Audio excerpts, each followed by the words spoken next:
శ్రీమాత్రే నమః. సద్గురు జ్యోతిషాలయం డిసెంబర్ 2025 ఆంగ్ల నూతన సంవత్సరంలో ఈ 2025లో ఆఖరి నెలగా అని చెప్పుకోవచ్చు. ఆంగ్ల సంవత్సరంలో ఆఖరి నెల డిసెంబర్ 1 నుండి డిసెంబర్ 31 వరకు ఈ నెలంతా కూడా ఈ ద్వాదశ రాశులకి ఎలా ఉన్నాయి, రాశి ఫలితాలు ఎలా ఉన్నాయి, ప్రతి ఒక్కరికి కూడా జాతకం అంటే ఒక నమ్మకం. నాకు ఈ నెల వ్యాపారం ఎలా ఉంటుంది, ఉద్యోగం ఎలా ఉంటుంది, నాకు ఆర్థికంగా ఎలా ఉంటాను, నా కుటుంబం ఎలా ఉంటుంది, ఇలాంటి ఎప్పటికీ ఒక కన్ఫ్యూషన్స్తోనే అందరూ ఉంటూ ఉంటారు. ఇది ప్రతి ఒక్కరు కూడా గోచార గ్రహస్థితులు అన్ని వర్గాల వారిని దృష్టిలో పెట్టుకొని గణించి చెప్పడం జరుగుతుంది. ఇప్పుడు చెప్తున్నట్టు ఈ జాతకం మీ యొక్క వ్యక్తిగత జాతకానికి ఒక 30 నుంచి 40% మాత్రమే వర్తిస్తుంది. మీ యొక్క date of birth, time of birth ద్వారా మీరు తెలుసుకుంటే సంపూర్ణమైనటువంటి జాతకం అప్పుడు సంపూర్ణ జాతకంగా ఉంటుంది. మళ్ళీ చెప్తున్నాను, ప్రతి ఒక్క ఎపిసోడ్లోనూ చెప్తూ ఉంటాను నేను, జాతకం పడుతున్న వర్షానికి ఒక గొడుగు మాత్రమే కానీ జాతకం జీవితం కాదు. మీరు మిమ్మల్ని నమ్మండి, మీ నమ్మిన దైవాన్ని నమ్మండి, అయ్యప్ప స్వామి గారు నమ్మండి, అన్ని రకాలుగా మేలు జరుగుతుంది.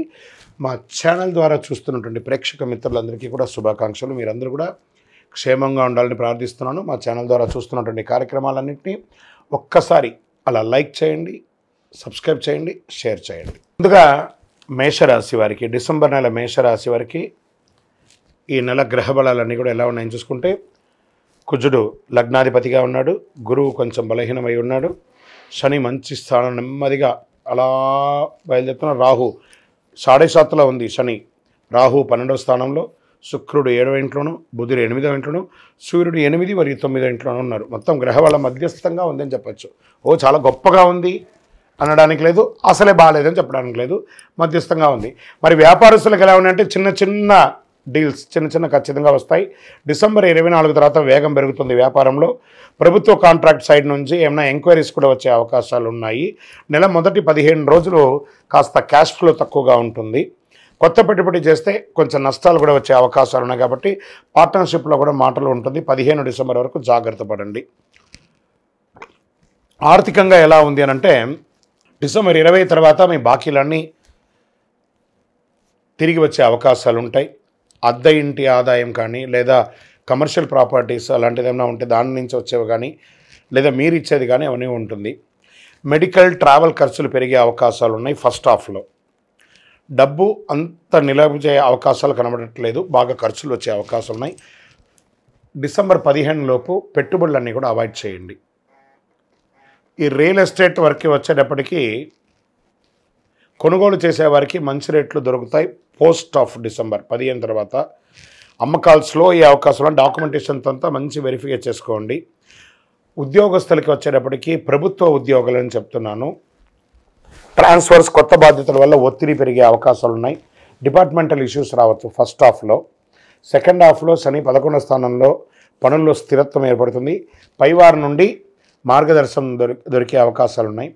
ఇంకా ప్రైవేట్ ఉద్యోగస్తులకి ఎలా ఉంది అంటే, వర్క్లోడ్ ఎక్కువ ఉంటుంది, అప్రిషియేషన్ తక్కువ ఉంటుంది. ఇది కామన్ కదా. సేఫ్ కానీ గ్రోత్ ఉండదు. పనిలో కంటిన్యూస్ ఉంటుంది. టీంలో కొంచెం మీ టీం లీడర్స్లో కూడా కొంచెం స్ట్రెస్ ఉంటుంది, జాగ్రత్త. ఇంకా స్వయం ఉపాధి చేస్తున్నటువంటి మీకు రోజువారీ ఆదాయం స్థిరంగా ఉంటుంది. కస్టమర్స్ తిరిగి వచ్చే అవకాశాలు ఉన్నాయి. పెద్ద పెద్ద ఖర్చులు కూడా, అన్అవాయిడబుల్ ఖర్చులు కూడా వచ్చే అవకాశాలు ఉన్నాయి. చిన్న అడ్డంకులు కానీ అవన్నీ తొలగిపోతాయి.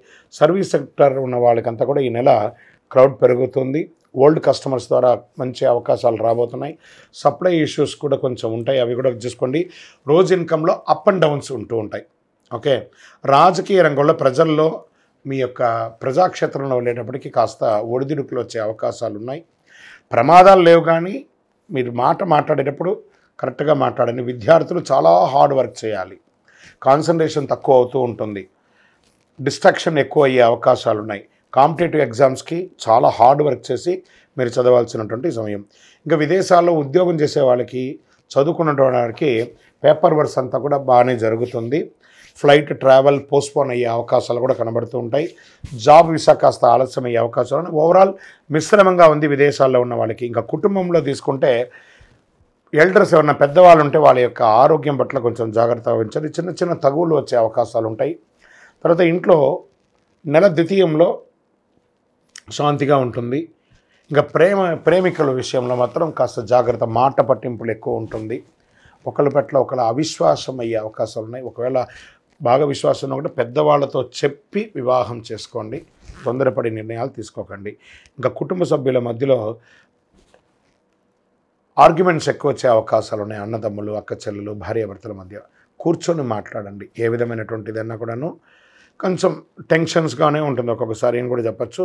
నోరు అదుపులో పెట్టుకుంటే మంచిది. కుటుంబం దగ్గర విషయంలో మటుకు సంతానం విషయంలో ఇంప్రూవ్మెంట్స్ కనబడుతుంది. మీ యొక్క పిల్లల యొక్క వివాహం కానీ, లేదా వారికి ఉపనయనం కానీ, లేదా వాళ్ళ చదువు గురించి బాగా ఆలోచిస్తారు.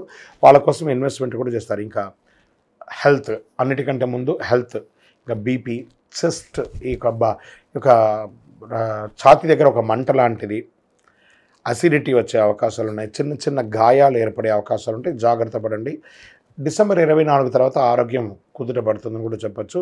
ఇంకా మంగళవారం మీరు చేయవలసినటువంటి పరిహారం హనుమాన్ చాలీసా పారాయణం చేయండి. సుబ్రహ్మణ్య స్వామి వారి ఆరాధన కొంచెం ఎక్కువ చేయండి. పసుపు దానం ఇవ్వండి. పసుపు వస్త్రాలను ధరించండి. ఓం అంగారకాయ నమః అని 108 సార్లు డైలీ పారాయణం చేయండి. చాలా మంచిది. ఏదైనా అమావాస్య తిథి రోజు కానీ, పౌర్ణమి తిథి రోజు కానీ పేదవాళ్ళకి ఏమైనా ఆహారము అవన్నీ కూడా ఇవ్వండి. మొత్తానికి ఓవరాల్ కొంచెం మిశ్రమంగా ఉంటుందని కూడా చెప్పచ్చు. లక్కీ నెంబర్ 7 అని కూడా మీకు చెప్పచ్చు. బ్లూ కలర్ మీకు చాలా కలిసి వస్తుంది. చంద్రాష్టమం 17/12/2025 10:26 నుండి 19/12/2025 10:51 వరకు చంద్రాష్టమం ఉంటుంది. ఇంకను మీ యొక్క వ్యక్తిగత జాతకం తెలుసుకోవడానికి మీ యొక్క పేరు, మీ యొక్క డేట్ ఆఫ్ బర్త్, మీ యొక్క టైమ్ ఆఫ్ బర్త్, మీ యొక్క ప్లేస్ ఆఫ్ బర్త్ మా నంబర్ 9000077149కి వాట్సప్ చేయండి. కాల్ కాదు, కాల్ చేస్తే రెస్పాండ్ అవ్వరండి. వాట్సప్ చేయండి, మీకు తప్పకుండా రిప్లై ఇస్తాను. మీ యొక్క ఇంకానూ ఆరోగ్యంగా ఉండడానికి, ఐశ్వర్యం పొందడానికి మీ ఇష్టదైవం, కులదైవంలో మీ వయసు ఎంత ఉందో అన్ని దీపాలు వెలిగించండి. సో ఇంకనూ ద్వాదశ రాశుల ద్వారా రాశి ఫలితాలు పొందిన వాళ్ళందరూ కూడా ఆయుర ఆరోగ్య ఐశ్వర్య భోగభాగ్యాలతో ఉండాలని మనస్ఫూర్తిగా ఆశీర్వదిస్తున్నాం. అయ్యప్ప స్వామి వారి అనుగ్రహం మీకు అందరూ కలగాలని ప్రార్థిస్తున్నాం. మీరు తిరుపతికి వచ్చినప్పుడు మన అయ్యప్ప స్వామి వారి 18 అవతారముల దేవాలయం తిరుపతిలో నిర్మించాం. జీవకోన అనే ఒక ప్రాంతంలో వచ్చి దర్శనం చేసుకోండి. ఈ 60 రోజులు కూడా అన్నదానం ఉంటుంది మన దేవాలయంలో. తిరుపతికి వచ్చినప్పుడు మధ్యాహ్నం ఒక రోజు మన దేవాలయంలో భిక్ష ఆతిథ్యం స్వీకరించండి. అందరూ వచ్చి విజయోస్తు మీకోసం ప్రార్థన చేస్తూ ఉంటాం. చంద్రమౌళి వెంకటేష్ శర్మ. శరణమయ్యప్ప.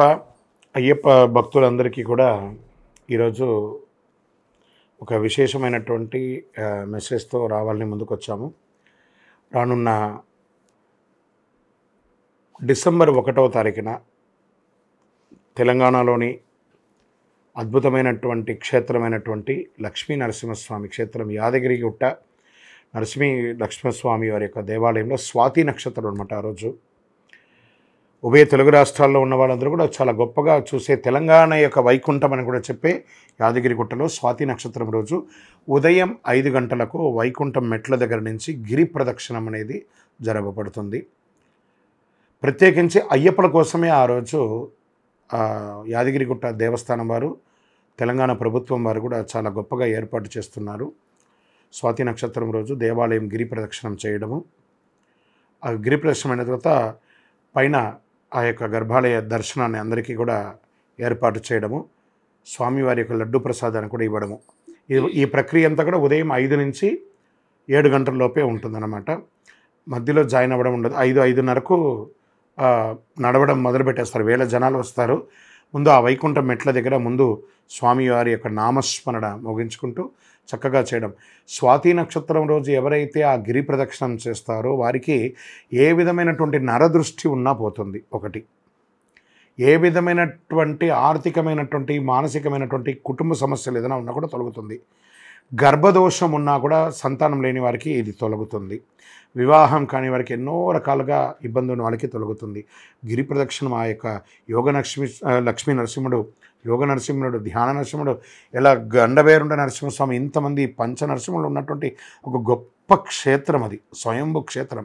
అలాంటి క్షేత్రంలో గిరి ప్రదక్షిణం చేయడం అనేది పూర్వజన్మ సుకృతం ఉంటేనే ఈ యొక్క అవకాశం. అందులోనూ అయ్యప్ప స్వామి దీక్షలో December 1 వచ్చింది కాబట్టి ఈ మాధ్యమం ద్వారా చూసిన వాళ్ళందరూ కూడా ప్లాన్ చేసుకొని ముందు రోజు రాత్రే అక్కడ యాదగిరిగుట్ట దర్శనం వాళ్ళు బయట నుంచి వచ్చిన ప్రత్యేకించి అయ్యప్పలకి వసతి కూడా ఏర్పాటు చేస్తారు. ముందు రోజు రాత్రి దర్శనం, ప్రత్యేక దర్శనం అయిన తర్వాత సర్వదర్శనం ఉంటుంది కాబట్టి ఈ అవకాశాన్ని వినియోగించుకోండి. శరణమయ్యప్ప. ఎవరు రమ్మన్నారు మిమ్మల్ని? ఫస్ట్ మిమ్మల్ని ఎవరు రమ్మన్నారు? తెలుగువారు అని మీరు ఎందుకు చెప్తున్నారు? తెలుగువారిని ఎందుకు చెప్తున్నారు అనేది రాంగ్ అండి. అసలు అది కొంతమంది ఆ ఫోన్లు పెట్టుకొని ఈ డ్రామాలు చేస్తున్నారు. చేయకండి. చాలా భక్తిగా వచ్చే భక్తుల యొక్క మనోభావాన్ని మీరు పెట్టే వీడియో ద్వారా బాధపడుతున్నారు.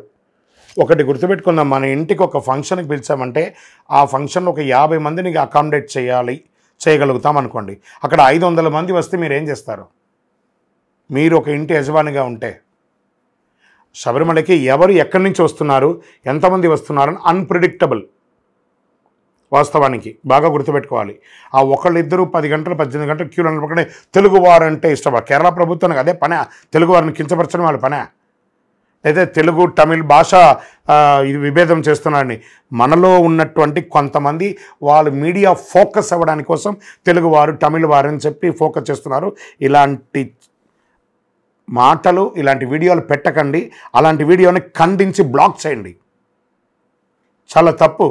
శబరిమల ఒక పవిత్రమైనటువంటి క్షేత్రం. అది భక్తులు పెరుగుతారు, జాతర ఉంటుంది. ఆ జాతర సమయంలో ఇబ్బందులు ఉంటాయి, పడాలి. మీరు ఇష్టపడే కదా వెళ్ళారు, అప్పుడు ఆ ఇష్టాన్ని అనుభవించండి. అక్కడ మీరు రాగానే విన్నా రాజమర్యాదలకి పెళ్లి భోజనానికే వెళ్ళారు, మీరు రండి కూర్చోండి, చైర్ వేయండి, మీకు భోజనం పెట్టండి, బఫెట్ ప్లేట్ ఇస్తామంటారా? మంచినీళ్ళు కూడా దొరకని ఘోర కీకారణ్యం అండి అది. అక్కడ తిరువాంకూరు దేవస్వం బోర్డు వారు మరియు సెంట్రల్ ఫారెస్ట్ వారు అన్ని ఏర్పాట్లు చేస్తున్నారు. వాళ్ళతో పాటు police department, health department, PW department, defence వాళ్ళు, హెల్త్ వాళ్ళు ఎంతమంది పనిచేస్తున్నారు అనుకున్నారు మీకోసం. కాబట్టి ఇతరుల గురించి మనం తప్పు చెప్పడం చాలా ఈజీ, కానీ దానివల్ల వెనక వచ్చే వాళ్ళందరూ కన్ఫ్యూజ్ అవుతున్నారు. ఫస్ట్ ఇలాంటి నెగిటివ్ క్వశ్చన్స్, నెగిటివ్ ఆన్సర్స్ని దయచేసి ఏ ఛానల్ వారు కూడా ఎంకరేజ్ చేయకండి. వీలుంటే మన ఆధ్యాత్మికాన్ని, హిందుత్వాన్ని పెంచే మంచి విషయాన్ని మాత్రం చెప్పండి. తెలుగువారు గొప్ప, తమిళియన్స్ తక్కువ, మలయాళీ గొప్ప, ఇవన్నీ లేదు. మనమందరం భారతీయులం. నేను కూడా చూస్తాను 2-3 వీడియోస్ అదే వైరల్ అవుతుంది. ఓ వారం నుంచి ఒకడే మాట్లాడుతున్నారు, తెలుగు వాళ్ళంటే తక్కువ. ఏం తెలుగు వాళ్ళని తక్కువ అంటే మేము పేరు మీద ఏమన్నా నేను తెలుగు, నేను తమిళ్, నేను మలయాళం అని ఏమన్నా అక్కడ బోర్డు వేసుకొని పోతున్నారు శబరిమలకి ఎవరన్నా? అందరూ నల్ల బట్టలే. ఎక్కడ చూసినా నీవే అయ్యప్ప. ఎవరి డ్రెస్సు చూసినా నలుపే. ఇంకెక్కడ భాష ఎక్కడ ఉంది, ఊరెక్కడ ఉంది, తెలుగు అది ఇవన్నీ ఉన్నాయి. ఇవన్నీ అబద్ధపు మాటలు. ఎంటర్టైన్ చేయకండి. శబరిమల అద్భుతంగా ఉంది.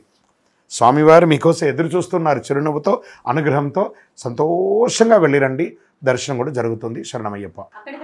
లేదండి, ఆంధ్రానే కాదండి, ఎక్కడ 18వ బడి ఉన్నా, సాక్షాత్ 18వ బడి ఎక్కడ ఉంటే అక్కడ శబరిమలకి వెళ్ళిన వాడు మీ నియర్ బైలో ఉన్నటువంటి 18 మెట్లలో ఎక్కి శబరిమలలో శబరిమలలాగా ఇరుముడి ఇవ్వచ్చు. ఇప్పటికీ కొన్ని దేవాలయాల్లో లక్షల ఇరుములు, వేల ఇరుములు ఇస్తూనే ఉన్నారు. జరుగుతుంది. అది కొత్తగా ఏం కాదు, గత 25 ఏళ్ళుగా నడుస్తుందండి. శబరిమలకి వెళ్ళలేని వాళ్ళు నియర్ బై దేవాలయాల్లో ఇస్తున్నారు. శరణమయ్యప్ప. మనం పూర్వ వీడియోల్లో కూడా చెప్పుకున్నాము. 18 మెట్లు అంటే అయ్యప్ప స్వామివారి 18 అవతారాలు ఉండి ఆ యొక్క స్వామివారు మెట్లు ఎక్కలేక దేవతలు 18 మెట్లు ఎక్కి ఇలా చూపించింది. దీన్ని ఫోకస్ చేయండి. ఈ మెట్లు ఒకరిపై ఒకరు ఎక్కి పడుకొని స్వామివారి చుట్టి పాదాన్ని మోపి తన యొక్క యోగపీఠం, శ్రీచక్ర యోగపీఠాన్ని ఈ మెట్ల ద్వారా ఎక్కి ఇక్కడ కూర్చున్నారు. కాబట్టి ఇది 18 మెట్లు. 41 వ్రతం ఉండి ఇరుముడి మోసుకొని వచ్చిన వాళ్ళకి మాత్రమే ఈ మెట్ల మీద అర్హత. అదే ఈ 18 మెట్లు. శరణమయ్యప్ప. అన్ని దేవాలయాలకు వెళ్ళచ్చు, వెళ్ళకూడదని ఎక్కడన్నా రూల్ ఉందా? ఇవన్నీ కూడా కొంచెం అన్య మతస్థులు చేసే చిన్న చిన్న ప్రచారాలని మీరు అట్రాక్ట్ అయ్యి ఇవన్నీ కూడా మీరు మీడియా ద్వారా అడుగుతున్నారు, అందరూ చూస్తున్నారు. బ్రహ్మాండంగా వెళ్ళొచ్చు. మీరు భోజనం చేసేటప్పుడు నేను పచ్చడి పెడతాం, ఫస్ట్ కర్రీ పెడతాం, సాంబార్ పెడతాం, మజ్జిగ పెడతాం. మీరు పచ్చడి మొదటి పెట్టారు కాబట్టి నేను పచ్చడి తింటానంటారా? సాంబార్ తినరా, పప్పు తినరా, మజ్జిగ తినరా, చారు తినరా, స్వీట్ తినరా, పాపడ తినరా? ఒక తిండికే భేదం లేదు, దేవుడికి భేదం ఏంటండి? శరణమయ్యప్ప.